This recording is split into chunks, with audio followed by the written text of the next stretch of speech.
Hi guys, today we're going to work on percents of increase or decrease, also called percent of change. So this lesson is going to be focused on how much a number is increasing or decreasing by and what that percent of increase or decrease is. So one of the types of questions we'll be answering today is up on the board right now. It's the number 40 is increased by 25. What would the new number be? So to increase or decrease a number by a certain percentage, it's relatively simple as long as you know how to find that percentage.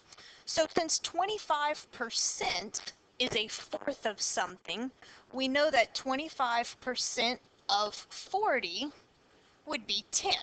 So 10 is 25% of 40.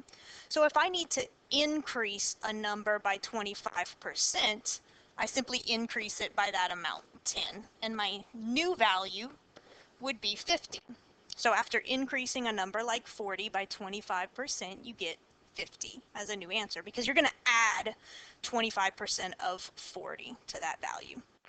Now I'm going to show you another way to look at it too. You could find 25% of that number just like we did. We found 25% and then we added it. Another way to look at it is to actually take, instead of 25%, we could say, okay, well, if we're going to be adding 25%, then that's basically finding 125% of 40. That's another way of looking at this. I'm looking for 125% of 40. And it's the same as finding 25% as adding. If the numbers get a little more complicated where it's not 25%, because 25% is pretty easy to find if it's a fourth of it. But if the numbers get a little more complicated, you could use 125% and set up your proportion. If you remember, we set up a proportion to solve. 125 would be the percent. So we'd put that out of 100, and we'd solve for x over 40. And we would solve using that proportion. And you would still get that the answer is 50 when you solve that. I won't solve that on this one, but that's another option. Now, what if they had said to decrease 40 by 25%? Well, it's basically the same thing, except you're going to subtract. So instead of increasing it by 10, we're taking away 10. We're taking away that 25%. So then my answer would be 30 if I wanted to decrease 40 by 25%. So let's take a look at another example. So here's one. It says last year there were 120 graduates at St. Mark's High. This year that number is going to be increased by 15%. So how many students graduated this year?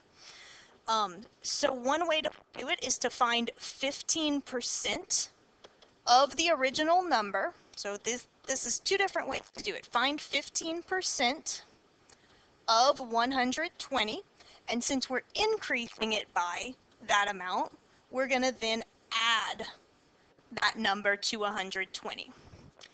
The other way to do it is to simply go straight to finding 115% of 120. That would get us the answer right away. We wouldn't have to add afterwards. That's what step that saves you from doing. So whichever way you find it easier. You're finding 15% and adding it, or you're finding 115% of 120. In this case, I think doing it this way is simple because 15% is not incredibly difficult to do. If you remember those mental math strategies we learned in class, 15% is easy to do. If I find 10% of 120, I should be able to do that in my head because that's 1/10. So 10% of 120 is 12, 1/10 of that.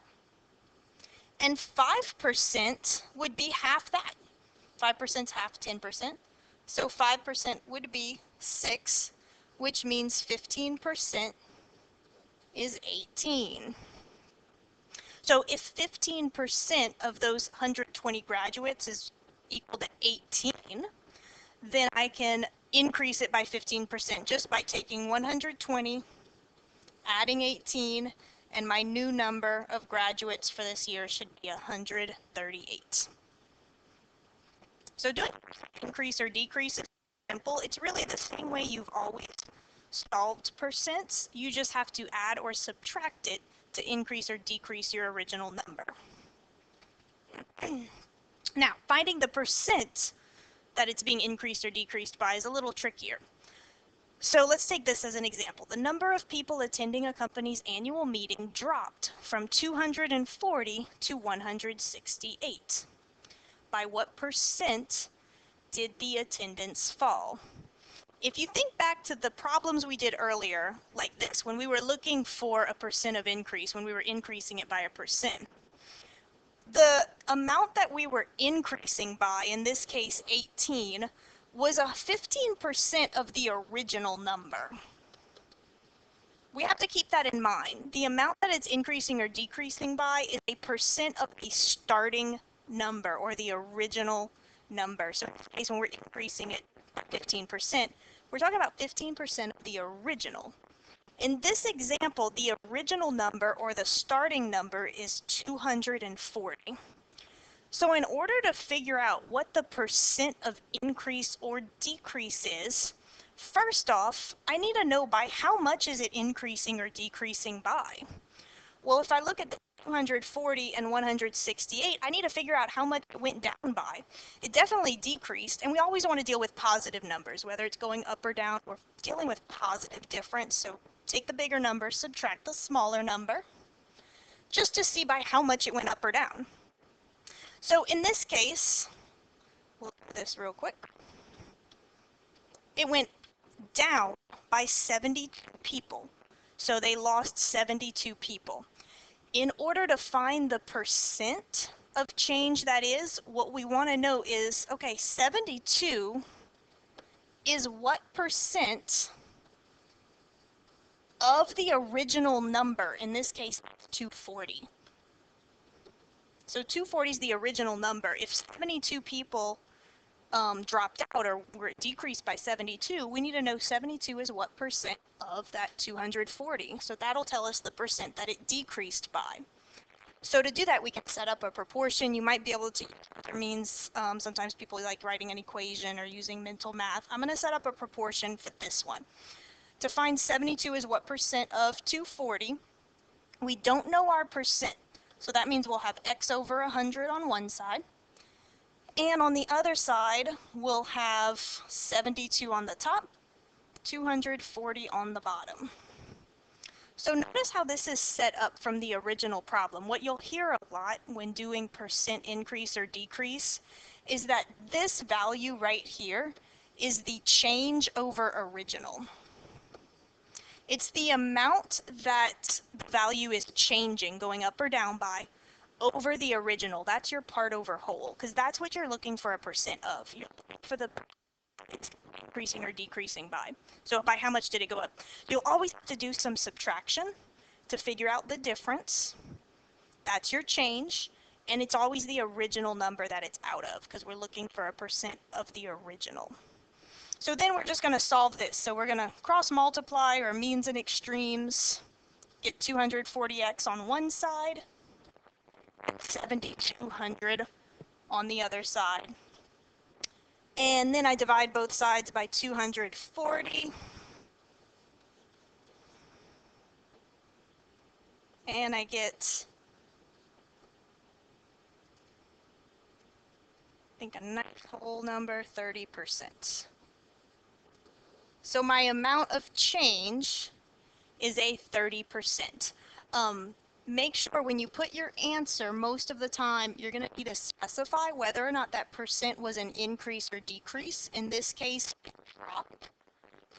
30% is a 30%, sorry, 30% decrease. Goodness.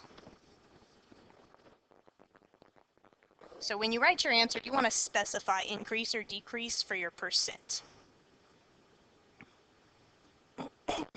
So one thing that you might want to remember when you're looking for a percent of increase or decrease, it's change over original for that non-percent ratio. So let's do another one. In 2014, the number of giant pandas was at 1,600, and in 2015, that number increased to 1,872. What's the percent of change? Well, let's keep in mind our proportion. It's going to be change over original for one of our ratios. The other one is the percent. So it's x over 100. Or it's the percent of change over 100. So I need to know the amount that it's changing by. If it went from 16 to 1872, I need to know the difference.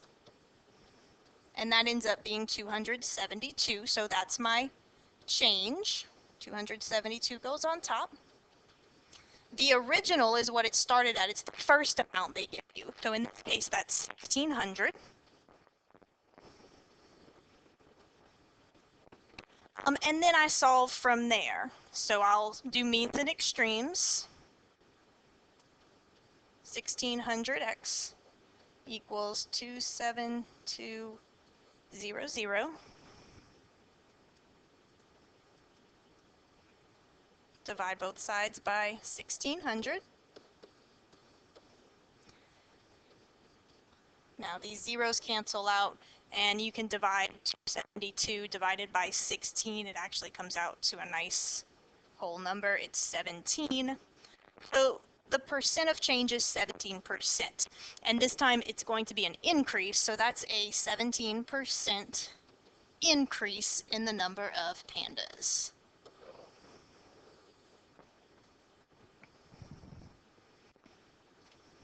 Okay, one more increase-decrease example. That's the same one. Sorry.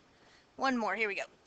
You currently make a salary of $40,000 per year. If you get an annual raise of 10% every year, what would your salary be after 3 years? Okay, well, we start off, and we'll count this as the first year, so we'll actually increase it for this year. We're starting off at $40,000, increase of 10%. Now, I shouldn't have to calculate 10% each time. If it weren't an easy number, you'd have to actually figure out what 10% of 40,000 is.